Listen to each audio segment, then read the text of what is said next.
বন্ধুরা, আজকে আপনাদের দেখাবো জল জ্যান্ত ট্যাংরা মাছের অকশন কেন্দুয়া আড়ত। নানা রকম মাছ, নানা রকম রঙে।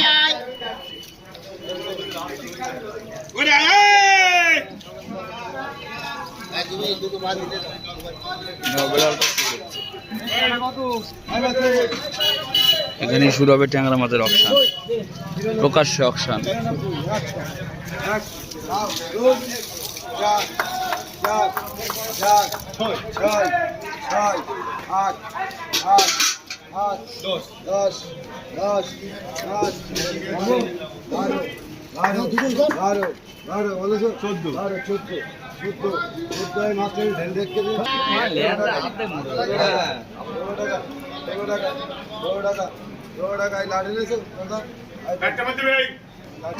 লাড়ি